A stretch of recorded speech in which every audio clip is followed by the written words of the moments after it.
Welcome to another edition of Gauteng Live, your premier platform for everything entertainment, lifestyle, in the creative economy, in the golden province of Gauteng. As always, I'm your champion host, Baba Kauhanediwi. Today, at the backdrop of the DStv Festival, I'm joined by the entrepreneur connoisseur himself. He used to be a friend of mine. He's my former friend. He's my former friend. We'll see if we reconcile and get this friendship back again. Klompo. Audi. Mr. Wing. How are you? Good, how are you? Good, thank you. Thank you very much for coming through. Quite excited to see you and consistently always in platforms like this. 11th year of DStv Festival, 30 years of democracy celebration, and we have seen it all, starting right there at the powerful radio station, and today you have been able to open up stores and run your businesses. How has been the journey, especially as you look back at this platform like Delicious?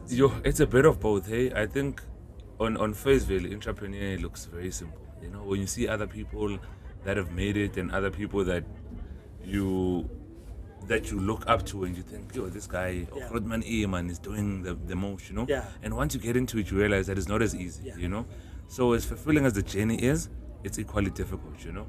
I mean, you, especially with the line of work that we are in, you know, so you move with what moves. If the repo rate is down, your numbers are down, you know? If the interest rate, whatever, you know? So it's been challenging, but equally, you know, I'm happy with having taken this route in my life, really. I mean, I remember we were outside, we were setting up the tables. We're not sure. I think it was during the week. Yes. And we're opening up a store in Bramfontein. Yes. We were coming in, and then there were chips and there were wings. I mean, we used to do this, and we used to do this at local markets, correct, at Makelwane. But now you had taken a bold move. Now you were going into the store, and I remember kids were there also. I says, Baba, you see, I'm teaching them how to do 100%. these things. It has been a wonderful journey, Klompo, despite the challenges. No, 100%. I totally agree with you. Yeah, it's been a very wonderful journey. I think above everything else is that being a dad as well, you know, there is also the young generation that one needs to inspire. You know, it might not necessarily be my kids that are inspired to get into the business, you know, but I think just as black youth, you know, to see see that side of Otowoza selling wings, little lady, and now you move from there to get into markets, and gradually from markets you now open one shop, open a second shop. Meaning we've invested in food trucks as well, you know. So it's been quite amazing, and I think above everything else is just walking this journey and meeting people like you. I mean, I've known you for the longest time, but actually engaging on platforms like this, you know, where we can share stories, you know, try and inspire the youth and just make them really aware of what is it that they're getting themselves into, or rather what are also the pitfalls of what not to do. And that's what this platform is all about. It's about bringing closer to the people that are watching us, enjoying the content or wanting to learn something, to the reality. We're not talking about things that are abstract. Correct. We're talking about a Klompo who left his corporate job to pursue these things with the mom who has been very passionate about this. Cooking chicken for you for Sunday, all of a sudden this cooking of chicken and wings is a business. It's a business. Yeah. And we are in a festival where traders are here. And like I'm saying, I remember you being at the local market, trading, starting in there. To somebody who now has an opportunity of joining in this trading platform, what's your message to them? I think above everything else, Delicious is quite a big festival, you know. So before you get into Delicious, at least in my opinion, is that do other small festivals, do other small markets, do other small events as well, you know, because there's a lot more experience that come with doing the same thing, 100%, you know. So I look at us, I've got pictures for days and videos, you know, of like long queues. But the crazy thing is we're still able to move those queues because we've now built a system outside of the shops to say, how do we serve 1,000 people in one day? Yeah. What other systems or equipment or whatever that we need to bring in order to service those people? So the queues are long, our queues, and I'm grateful for that, but the queues are moving. Yeah, because you're turning them up. 100%. Yeah. So that's why I'm saying that if you're a young entrepreneur out there and you want to get into the business, get yourself into other markets. Just keep doing it, you know? Keep doing it, then you'll find your rhythm. You'll find what works for you, what doesn't work for you. So that when you get to big stages like this, it's not as scary. Yeah. You know, it's not as scary. I mean, I remember my first Delicious. This was in 2000. What year was that? 2015. I think. Wow. We got into Delicious the second year. I think it was launched here in Blue Hills. Yeah, in the Blue Hills. Right, and then immediately after when it went to Linksfield. Before Emerentia, after that 100%. Emerentia. So we've literally been at every Delicious outside of the launch one. Right? So I think we've also learned. I mean, I do reports for myself, you know, to say this amount of stock that we brought, this is what works, this is what didn't work, how do we then improve it? So that next year when the time comes, I just pull up the report and say, cool, this is the amount of stock that this we is how bought, this is how we're doing it, this is our targets as well, you know.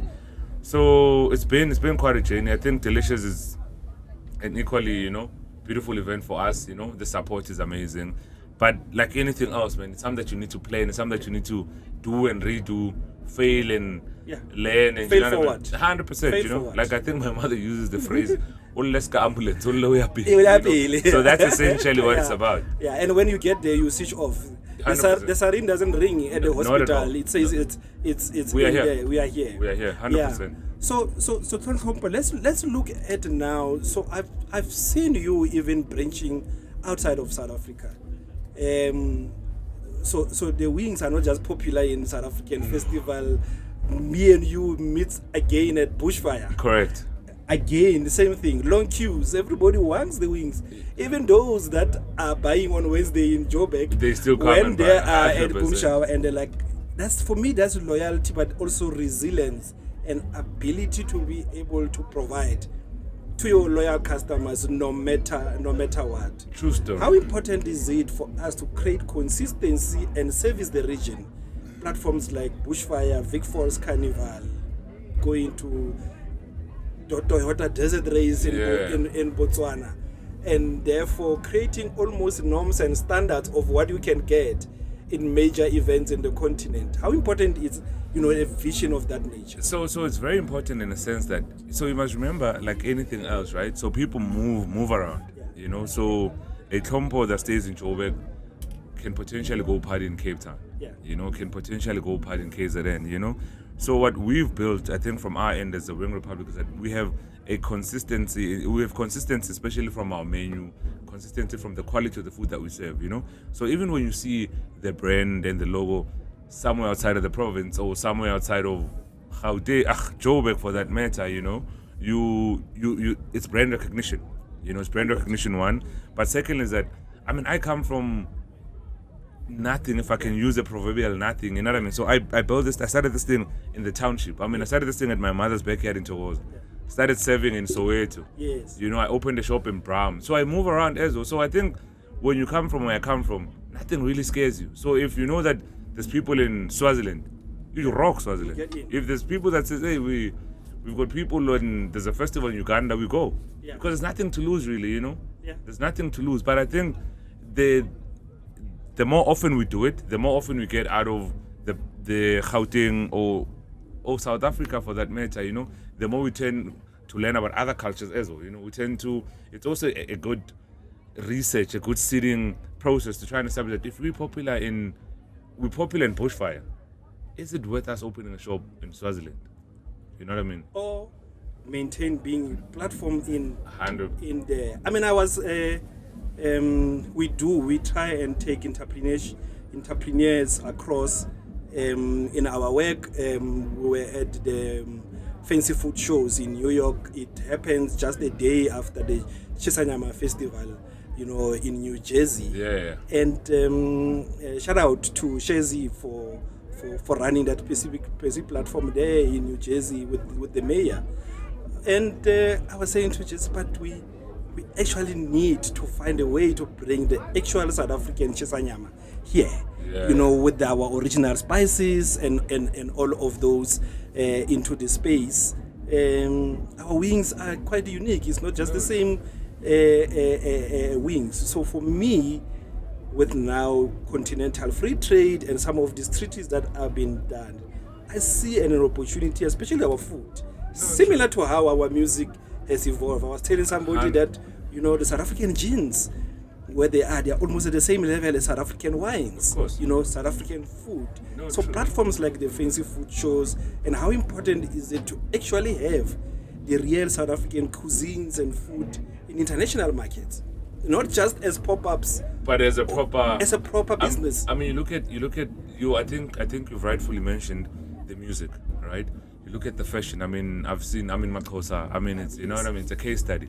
I mean, Tepo jeans. You know. Yeah. I mean, it's in Netherlands and whatever. You know what I mean. So there's a lot of good that we do as South African brands that there is a big demand for it overseas. You know, this one time I met a lady, right, in Afropunk. Yeah. She ate our wings and she was from Brooklyn or whatever. She was saying that it's the best wings that she's ever tasted, you know? And in my mind, I'm always assuming that the US probably has some of the best wings. She's like, this is probably the best wings. And she was even saying, if we were to open a shop in the US, we'd kill it, you know? So there is definitely a market for the South African culture in its entirety, you know, which is food, fashion, and music. So I totally agree. With your observations, and also with the intentions thereof of saying we need to take South African brands, entrepreneurs into those markets because there is a big opportunity, you know. 100. As we wrap up, now already. I thought we were bonding, you know, like ex-friend. I thought we were bonding. No, we're still going to date again and decide about our friendship. I got you. So you are always in platforms like this, and fortunately, nobody asks you for tickets like some of us. Hey. But and you are working. Yeah. When do we get to enjoy? You know, what does Trompo do outside Wings? What keeps you insane? I think sane, not insane. I think it's spending time with the family one. Yeah. But I just think I find myself being at work most of the times, you know. Outside, I mean, if I'm not doing a festival, I'm at the shop. Yeah. You know, so there's always something that happens in and around Trompo's life as an entrepreneur. You know? But I also come from the mindset or the notion that I'm still young enough to put in the work. You know, there'll come a time when I've made it where I can now say I'm taking a week, a month, you know, off. Yeah. But I think now, you know the saying that strike while the iron is hot, you know. So we've got a popular brand that people love. So I just gotta put in the work and make sure that I capitalize on it, you know. So resting, yes, I do rest once in a while. I mean, like I'm at this festival now, so I'll still work and maybe walk around and see what happens. But I think the priority is always being able to do what I enjoy. You watching this, that's the life of entrepreneurship.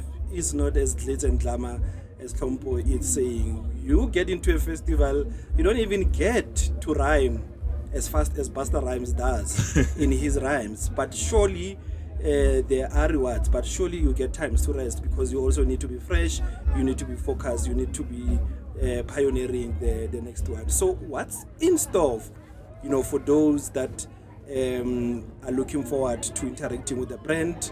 What's new? Are we opening up other avenues? Are we showing up in other platforms? You know, I think I always take it one day, 1 month at a time, you know. So to answer your question in terms of what's in the pipeline, I'm still planning, you know. 2024 was quite a rather difficult year. So I think everything else that I had in mind, I've now scaled back a little bit to try and do what I can do on this side of the year, you know. But look, God willing, I'm hoping that I'd open more shops at least in the year 2025. You know, maybe get in 2 or 3 more food trucks. But I mean, we take it one day at a time. We'll see. Yeah, no, the powers being are listening, they are watching. There's proof of concept, there's proof of work, there's bank statements to showcase. So certainly, he is right here looking for support for other food trucks, and it's platforms like this where we interact, we interface with decision makers, and I'm sure as you walk about, you will be able to also share this. So platforms like this keeps us going. Right from one of the cleanest township, well-organized streets in Thokoza, to now conquering the world, Trompo himself. Thank you very much, Mr. T, for gracing our platform, for sharing your splendid thoughts with us, and all from our side is to continue wishing you the best, continue seeing you soaring. As they say, with the wings, you can fly to any ground. Thank you. I appreciate it. You're welcome. Thank you. Cut.